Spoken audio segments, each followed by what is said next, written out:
கிழக்கில் கன்னிவெடி அகழும் போது வெளிவந்த மனித எச்சங்கள். தோண்ட தோண்ட பெண் சடலங்கள் சீரழித்து கோயில் நிலத்தில் புதைத்த பயங்கரம்.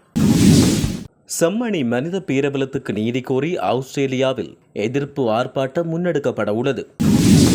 இனப்படுகொலையை கேள்விக்குட்படுத்தும் செம்மணி கஜேந்திரகுமார் பொன்னம்பலம் வெளியிட்டுள்ள தகவல்.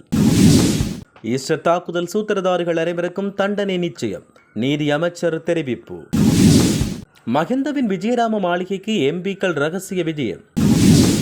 நாட்டின் பல பகுதிகளில் பலத்த காற்று வீசக்கூடும் அபாயம். இலங்கையில் வெகுவாக அதிகரித்துள்ள எரிபொருள் விலை மக்களை நினைத்து கவலை கொள்ளும் முன்னாள் ஜனாதிபதி. நாடாளுமன்ற உறுப்பினர் ஒருவரின் மகன் மாயம். தென்னிலங்கையில் கோரம், மனைவியின் கண்முன்னே படுகொலை செய்யப்பட்ட கணவர்.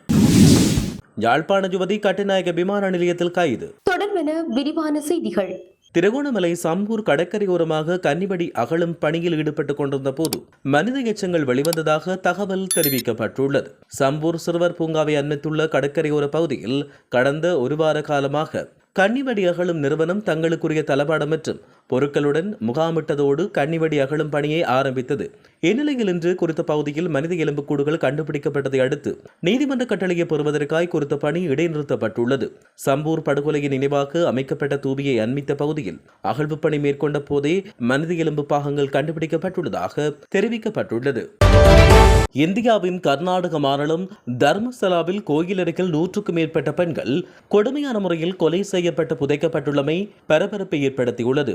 கர்நாடக மாநிலம் தட்சிண கன்னடா மாவட்டத்தில் தர்மஸ்தலாவில் புகழ்பெற்ற மஞ்சிநாத சுவாமி கோயில் உள்ளது. இந்த கோயிலின் முன்னாள் ஊழியர் தர்மஸ்தலா காவல் நிலையத்தில் ஜூலை 4ஆம் தேதி முறைப்பாடு பதிவு செய்தார். 1998 முதல் 2014ஆம் ஆண்டு வரை தர்மஸ்தலாவில் பல பெண்கள் கொலை செய்யப்பட்டனர். இவர்கள் பாலியல் வன்கொடுமை செய்யப்பட்டதாக சந்தேகம் எழுகிறது. பெண்களின் அந்த உடல்களை ரகசியமாக அகற்றுமாறு என்னை கோயில் மேற்பார்வையாளர்கள் வற்புறுத்தினர். இந்த உடல்கள் நேத்ராவதி ஆற்றின் கரை அருகே புதைத்து பலியான பெண்களில் சிலர் மைனர் பெண்கள், பலர் கழுத்து நெரித்து கொல்லப்பட்டு பள்ளி சீருடை பையுடன் புதைக்கப்பட்டனர். மற்றொரு பெண்ணின் முகம் அமிலத்தால் எரிக்கப்பட்டிருந்தது.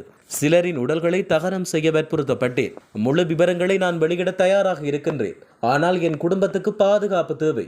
இந்த விவகாரத்தில் என்னுடைய உயிருக்கு ஆபத்து உள்ளது. எனக்கு பாதுகாப்பு அளிக்கும் பட்சத்தில் விரிவான தகவல்களை நான் வெளியிடுவேன்.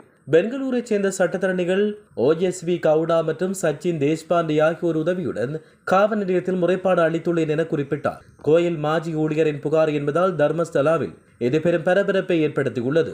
முறைப்பாட்டின் அடிப்படையில் தென்கரணா காவல்துறையினர் நீதிமன்ற அனுமதி பெற்று நேத்ராவதி ஆற்றின் அருகே சடலங்களை தோண்டியெடுத்து விசாரணைகளை நடத்தும் நடவடிக்கையில் ஈடுபட்டுள்ளனர். இதில் பல பெண்களின் சடலங்கள் ஆடைகளின்றி நிர்வாணமாக இருப்பது கண்டெடுக்கப்பட்டுள்ளது. இவர்கள் அனைவரும் பாலியல் வன்கொடுமைக்கு உள்ளாகி இருப்பது உறுதியாகியுள்ளது. இந்த பெண்களை பலாத்காரம் செய்து கொண்டு குவித்த கொடூரங்கள் யார் என்கின்ற விவரம் இன்னும் தெரிய வரவில்லை. இதுபற்றி காவல்துறையினர் தீவிர விசாரணைகளை மேற்கொண்டு வருவதாக தெரிவிக்கப்படுகிறது.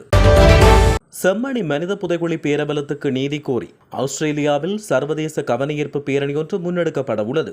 இந்த பேரணி நாளை ஆஸ்திரேலியாவில் இயங்கும் அனைத்து தமிழ் அமைப்புகளும் இணைந்து ஹான்பராவில் ஐக்கிய நாடுகள் சபையின் அலுவலகத்துக்கு முன்பாக ஆரம்பமாகி நடைபெற உள்ளது.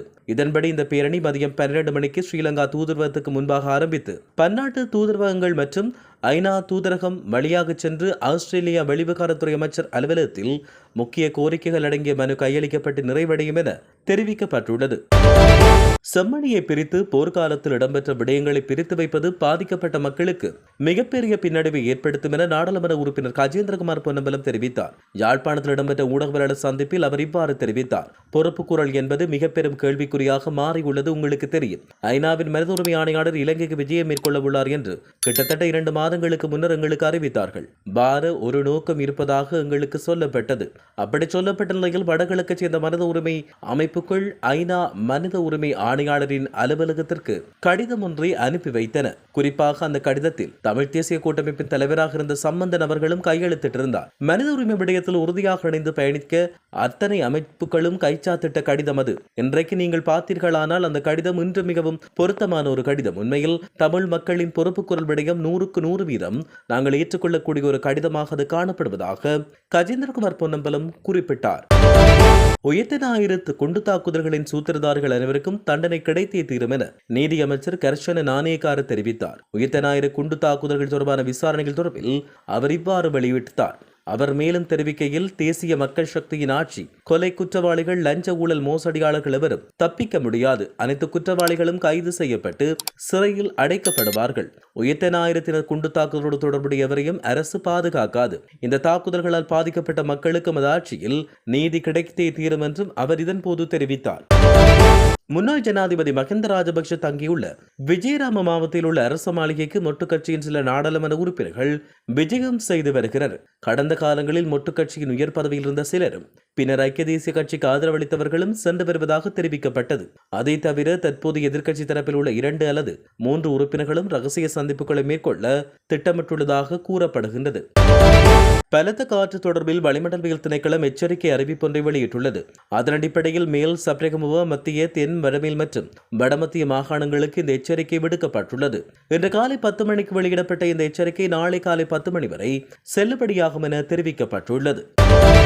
எரிபொருள் விலை கடுமையாக அதிகரித்துள்ளது. பொருட்களின் விலைகள் வெகுவாக அதிகரித்துள்ள நிலையில் பொதுமக்கள் மிகுந்த சிரமத்துக்கு மத்தியில் தங்களின் வாழ்வாதாரத்தை கொண்டு செல்வதாக முன்னாள் ஜனாதிபதி மைத்திரிபால சிறிசேன தெரிவித்தார். இன்று ஊடகங்களுக்கு கருத்து தெரிவித்த போதே அவர் இவ்வாறு தெரிவித்தார். குறிப்பாக சமகால அரசாங்கம் தொடர்பில் நான் ஒன்றும் கூற முடியாது. நேரடியாக தொடர்புடையவர்கள் சாதாரண மக்கள் என்பதால் அரசாங்கம் தொடர்பில் மக்களிடம் தான் அபிப்பிராயம் கேட்க வேண்டும். மேலும் அரசாங்கம் பொறுப்பேற்று 7-8 மாதங்கள் கடந்துள்ள நிலையில் தற்பொழுது எதையும் கூறுவது என்பது கடினமானது. ஒரு வருடம் கடந்த பின்னர் அது குறித்து அவர்கள் தெரிவிக்கலாம் என முன்னாள் ஜனாதிபதி மைத்திரிபால சிறிசேன குறிப்பிட்டார். பாகங்களில் இருந்து இணைக்கப்பட்ட ஜீப் தொடர்பான விசாரணை தொடர்பில் நாடாளுமன்ற உறுப்பினர் ரோஹித் அபேகுணவர்தனவின் மகளை கைது செய்ய களுத்துறையில் உள்ள நுகையிட வீட்டுக்கு சென்ற போதிலும் சந்தேக நபரும் அவரின் கணவரும் வீட்டில் இல்லை என பாணந்துறை மத்திய ஊழல் தடுப்பு பிரிவு தெரிவித்துள்ளது. நாடாளுமன்ற உறுப்பினர் ஜகத் விதானகியின் மகன் ரசிக விதான சந்தேகத்துக்கிடமான ஜீப்புடன் மத்துக்கம நகரில் வைத்து பாணந்துறை மத்திய ஊழல் தடுப்பு பிரிவினால் கைது செய்யப்பட்டார். சந்தேக நபரிடம் நடத்தப்பட்ட விசாரணையில் அவர் ரோஹித் அபேகுணவர்தனவின் மகனிடமிருந்து அதை வாங்கியதாக தெரிவித்தார். பத்தளை கோகித்தை அல்பிஸ்பத்தை பகுதியில் கூறிய ஆயுதத்தால் தாக்கப்பட்ட ஒருவர் கொல்லப்பட்டுள்ளார். இந்த சம்பவம் நேற்றிரவு இடம்பெற்றது. முகமூடி அணிந்த 4 பேர் முச்சக்கர வண்டியில் பிரவேசித்து குறித்த நபரின் வீட்டுக்குள் நுழைந்து கூறிய ஆயுதங்களால் தாக்கி அவரை கொலை செய்துள்ளனர். கொலை இடம்பெற்ற போது உயிரிழந்தவரின் மனைவி மற்றும் 2 பிள்ளைகள் வீட்டில் இருந்துள்ளனர். உயிரிழந்தவர் கொழும்பு 15 பகுதியைச் சேர்ந்த 43 வயதானவர் என்பதோடு சில மாதங்களுக்கு முன் அந்த பகுதியில் ஒரு வீட்டை வாடகைக்கு எடுத்து தனது மனைவி மற்றும் 2 பிள்ளைகளோடு வசித்து வந்ததாக கூறப்பட்டுள்ளது. உயிரிழந்தவர் 2023ஆம் ஆண்டு மகாபாகி பகுதியில் சுட்டுக் கொல்லப்பட்ட சம்பவத்துக்கு உதவி செய்தவர் என காவல்துறையால் நடத்தப்பட்ட ஆரம்பகட்ட விசாரணையில் தெரிவிக்கப்பட்டுள்ளதாக கூறப்பட்டுள்ளது. குறித்த சம்பவத்தின் போது அங்கு 3 நபர்களை அந்த பெண் கண்டதாகவும் அதில் ஒருவர் கணவரை கொடூரமாக தாக்கியதாகவும் தெரிவித்தார். கட்டுநாயக்க பண்டரநாயக்க சர்வதேச விமான நிலையத்தில் யாழ்ப்பாணத்தைச் சேர்ந்த 26 வயது யுவதி ஒருவர் கைது செய்யப்பட்டுள்ளார். விமான நிலையத்தின் குற்றப்புலனாய்வு பிரிவால் இந்த கைது நடவடிக்கை மேற்கொள்ளப்பட்டுள்ளது. அதிகாரிகளின் கூற்றுப்படி சந்தேக நபர் போலி கடவுச்சீட்டு, போலி விமான அனுமதி அட்டை, போலி குடிவரவு முத்திரைகளோடு பிடிக்கப்பட்டார். யாழ்ப்பாணம் குருநகரைச் சேர்ந்தவர் என்ற அடையாளம் காணப்பட்ட யுவதி குடிவரவு அதிகாரிகளை ஏமாற்றி போலி ஆவணங்களை பயன்படுத்தி துபாய் வழியாக இத்தாலி செல்ல திட்டமிட்டதாக தெரிவிக்கப்பட்டுள்ளது. சாரதியின் கட்டுப்பாட்டை இழந்து மோட்டார் வாகனம் ஒன்று வீதியின் வலப்பக்கத்துக்கு இழுத்துச் சென்று எதிர் திசையில் பயணித்த பேருந்து மீது மோதிய விபத்தில் சாரதியும் 2 குழந்தைகளும் உயிரிழந்தனர். நாரமெல்ல போலீஸ் பிரிவில் உள்ள நாரமெல்ல கிரிகுல வீதியில் நேற்று இந்த விபத்து இடம்பெற்றது.